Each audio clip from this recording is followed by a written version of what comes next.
In September last year on a live broadcast, I went into what someone can do if they want to change the world. And naturally, with there being so many problems, there is no shortage of things for someone to focus on. So now I will go into the steps that I went into on that broadcast. So if you want to make a difference, the first step that you can take is to get clear about what it is that you want to contribute. Because of course, if you're not sure about what this is, then it's not going to be possible for you to take the next step. Or you could take the next step, but through not being clear, end up trying to change something that you are not fully on board with. So you won't be able to really stick at it and to go the distance. So with that said, the first thing will be for you to get very clear about what it is that you want to do. And to do this, you could find a piece of paper and write at the top, what do I want to contribute? And to just allow your mind to run free and to see what comes up. Point 2 is that it will be important for you to protect your mind. So being careful what you consume and what you allow into your inner garden, because for example, if you spend too much time consuming the media or spending too much time or looking at the wrong things on social media, then this can weigh you down and make you doubt yourself, and you can be loaded with fear, and that can paralyze you and stop you from playing your part. So the key will be to be mindful about what you focus on and to see how you feel afterwards.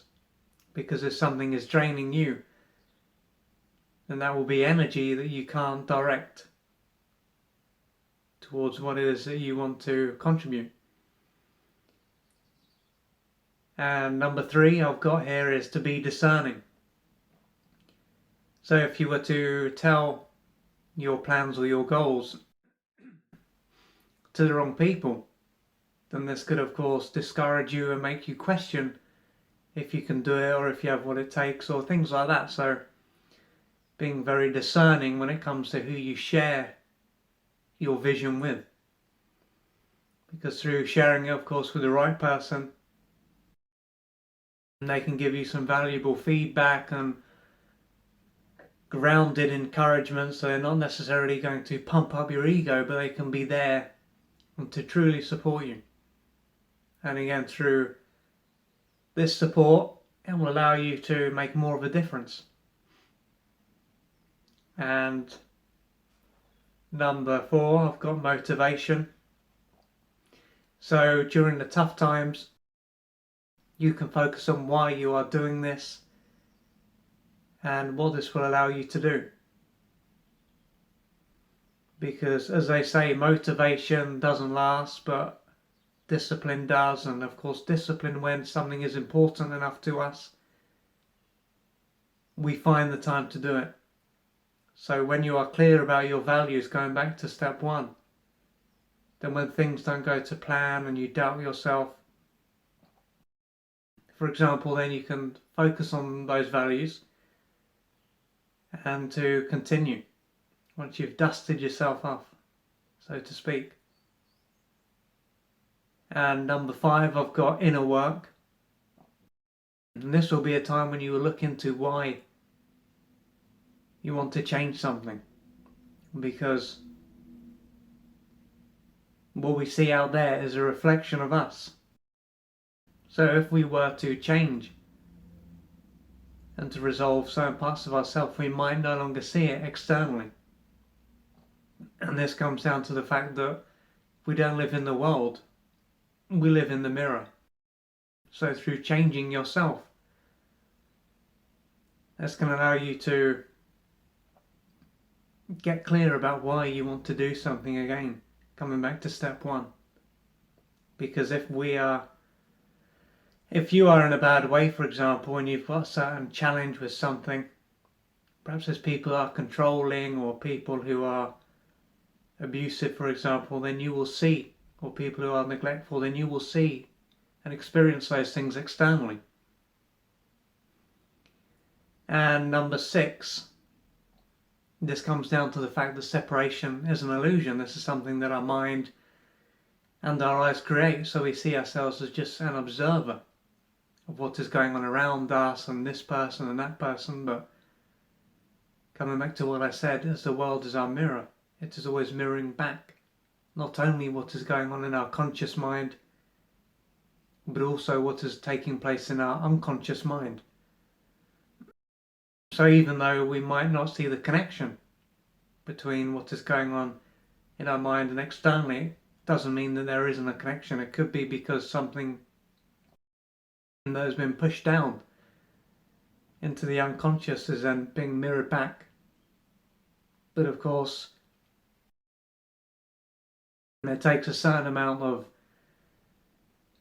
ego strength to be able to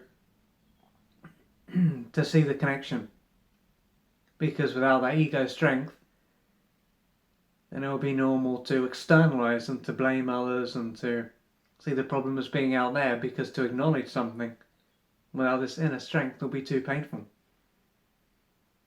It will be too hard to handle.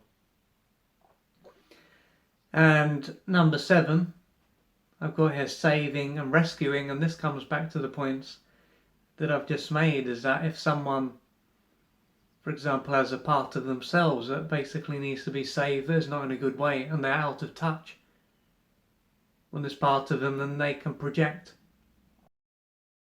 and externalize this part in the world. So they can believe that people out there need to be saved, when in reality it will be coming from the part of themselves that needs to be saved. And again, when there is no awareness of this connection, then it can just seem as though it is these people, and someone can always find that in their life there's always someone or a group of people that can't seem to get it together and need to be saved. And then in this position you can then end up doing things for others that they should be doing for themselves, acting more like a parent than someone's equal. And so again, it comes down to the self. And this is why, as Gandhi said,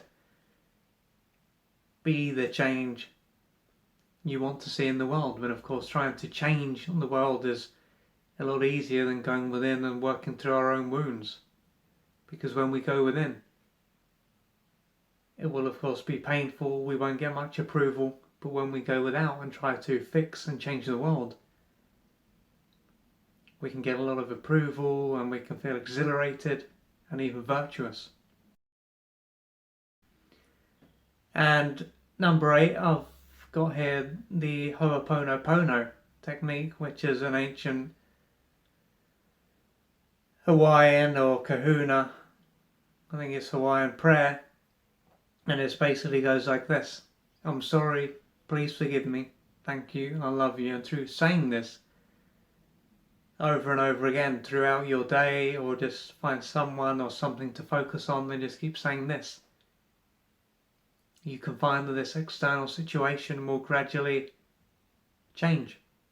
And again, coming back to the fact that you are not just an observer of your reality, you are playing an active role. You are both the observer and the co-creator of your reality. So through taking responsibility for what is showing up, no matter how painful or how frustrating it is, you can basically collapse the experience at a deeper level, and it can end up falling away. And so with this in mind, just think about, or I think about, if everyone or a large group of people, because it's apparently you only need, I think it's about 12 or 13%, a very small percentage of people in order to experience a shift. If a small percentage of people then was to use this prayer, it could end up being a massive shift on the earth. And this is of course something that has been tried out when groups of people have meditated, and this has caused there to be less crime and more peace in certain cities. So It's clearly something that works. And number 9, the last point I've got here, is that there was a story that I heard where someone who was a psychologist, and he worked in prison with people that were in a bad way, and he would go in every day, I'm not sure for how long, and he would say this prayer to himself, I think during or after and over time, through saying this prayer, I'm sorry, please forgive me, thank you, I love you. Through saying that over a period of time, this treatment centre of people who are mentally unwell ended up closing. And so it might be hard to believe this, and I certainly doubted it for many years, but it just shows how each and every one of us has such a big impact on our environment. But in order to realise that, we have to understand that we are not just observers of our life. So while you may want to change the world, you may find that changing yourself is the best way for you to do this. So with that said, I hope these points have assisted you, and please let me know how you get on, and if you've got any additional ones, please leave your comments down below, and I wish you all the best.